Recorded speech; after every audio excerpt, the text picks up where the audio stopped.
Hello बच्चों, क्या हाल चाल। बिल्कुल बढ़िया। तो आज की क्लास में हम लोगों ने डिस्कस करना है electromagnetic induction chapter 12th class और इसके एनसीईआरटी क्वेश्चंस जो हैं, एक्सरसाइज क्वेश्चंस जो हैं, उनके बारे में हम लोग आज की क्लास में बात करने वाले हैं। तो अभी हमारे सामने जो है क्वेश्चन नंबर 6.2 है। 6.2 की जो स्टेटमेंट है हमारे पास वो हम देखते हैं। 6.2 स्टेटमेंट हमसे कहता है use Lenz law to determine the direction of induced current in the situations shown below.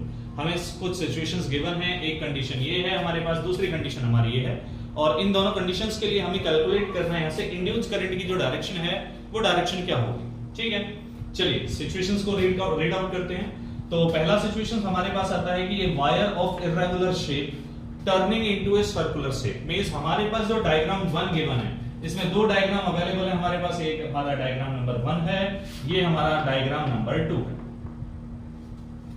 तो 1 के लिए हमें करंट की डायरेक्शन बतानी है जो इंड्यूस करंट होगा, और 2 के लिए हमें इंड्यूस करंट की डायरेक्शन बतानी है।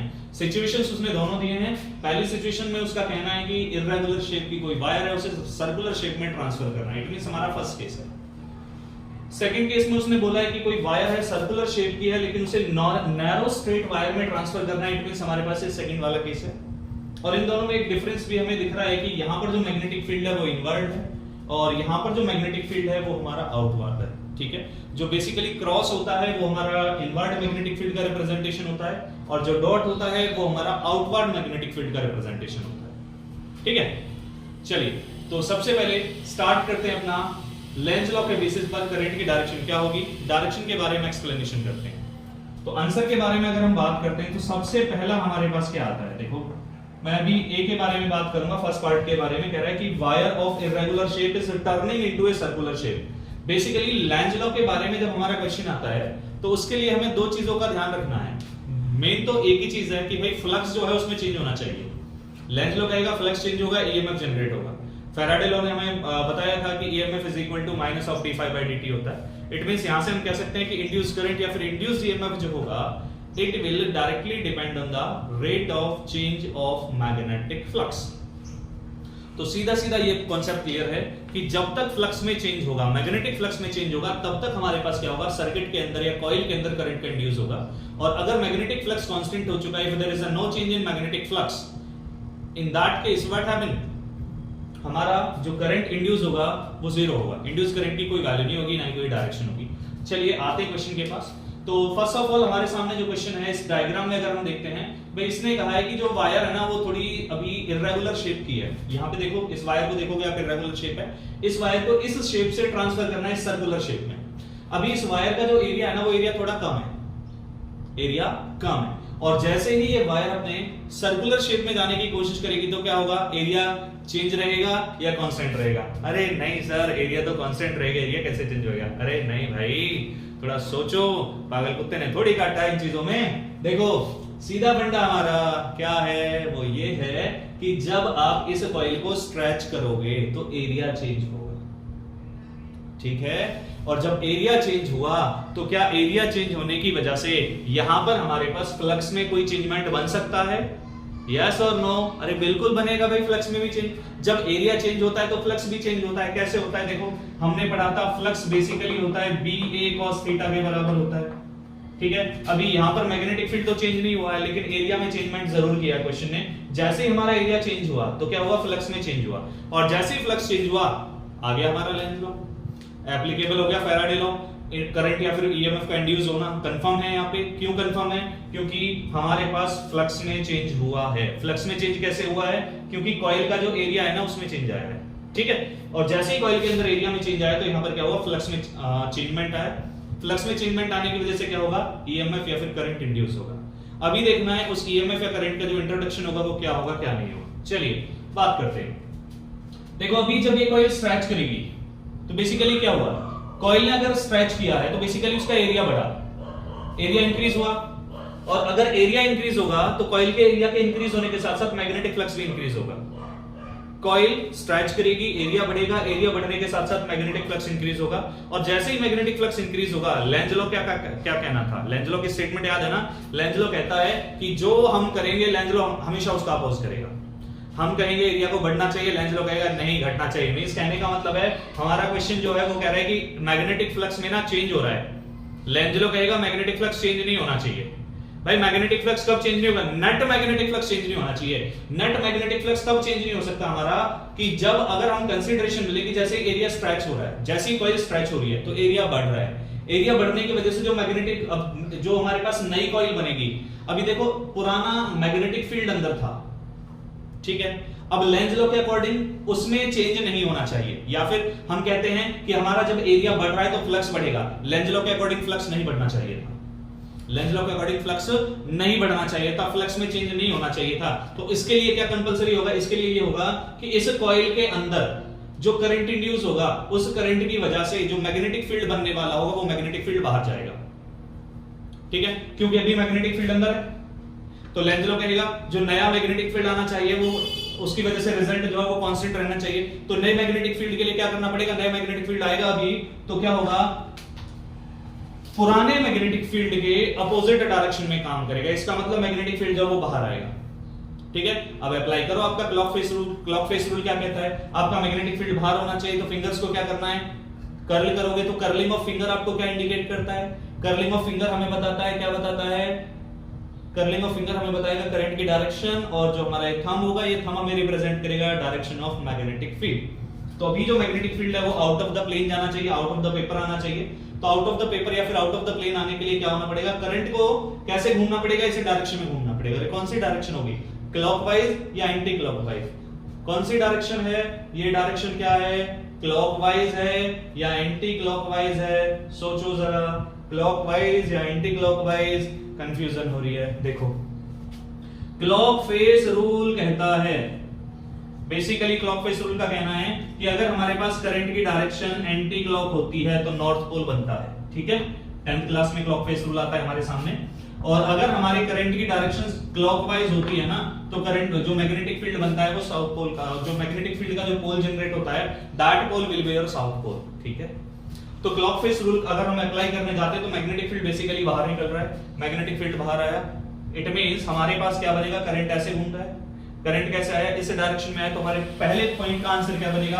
फर्स्ट पॉइंट हमारा बनेगा एंटी क्लॉकवाइज, ठीक है, एंटी क्लॉकवाइज। एंटी क्लॉकवाइज क्यों है? रीजन मैंने आपको बताया, क्या था हमारे पास? As the coil is transformed, as the coil is transformed into a circular shape, area will increase, area ने increase किया, which result flux will also increase, ठीक है, flux will also increase। और जब फ्लक्स में इंक्रीज हुआ, length law कहेगा increase नहीं होने देना, तो लेंज लॉ कहेगा इंक्रीज नहीं होने देना। इंक्रीज कब नहीं होगा? जब करंट की डायरेक्शन जो है वो इस तरह से हो कि इस सिस्टम के लिए कॉइल की वजह से बनने वाले मैग्नेटिक फील्ड की डायरेक्शन बाहर की तरफ हो, अपोजिट डायरेक्शन में हो। अपोजिट डायरेक्शन के लिए हमारा क्या बनेगा? Direction of current in the loop और circular wire will be anti clockwise, ठीक है। आंसर कंप्लीट हुआ। चलिए, एज द, ठीक है, ट्रांसफॉर्मेशन हुआ, magnetic flux will increase, but according to Lenz law it should क्या होना चाहिए? Decrease, which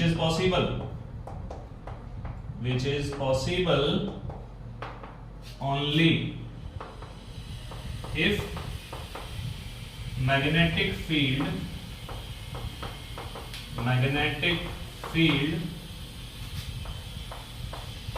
due to the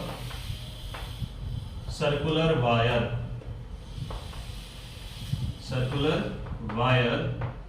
is outward, results the direction of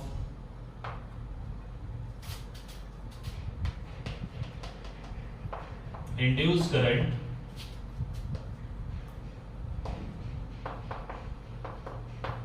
will be anti-clockwise. ठीक है, direction of current will be anti clockwise. Anti clockwise मतलब आप कहोगे anti clockwise में या तो आप कहोगे ए डी सी बी या फिर डी सी बी ए, ऐसे ही कंसीडर कर रहे हो, नो इश्यू. क्लियर हुआ फंडा.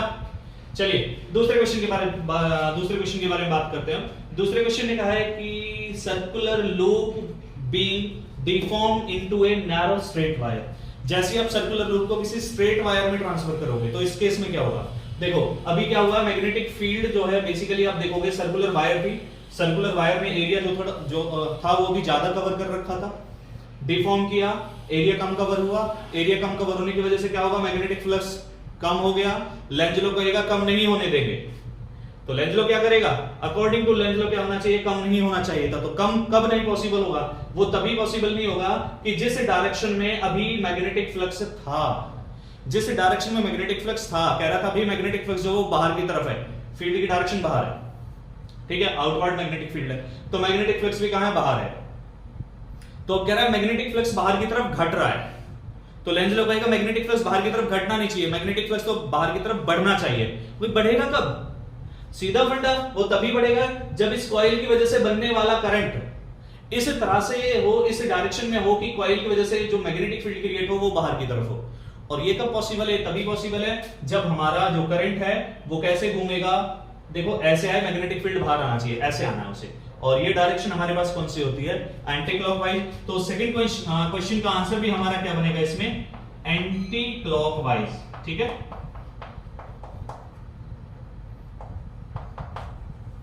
एंटी क्लॉकवाइज क्यों है, on deformation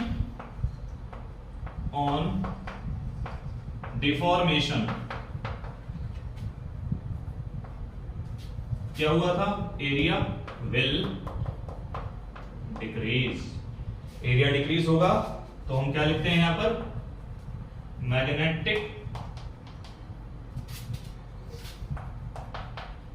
flux will also decrease. ठीक है, it will oppose if direction of induced current in the loop will be anti clockwise. ठीक है, कंप्लीट हुआ. चलिए आंसर नोट कीजिए फटाफट से. कॉन्सेप्ट समझ आया, तो चलिए लाइक करना है, शेयर करना है, सब्सक्राइब करना है. ठीक है, मिलते हैं अगले क्वेश्चन के साथ नेक्स्ट वीडियो में. Okay, bye bye, take care.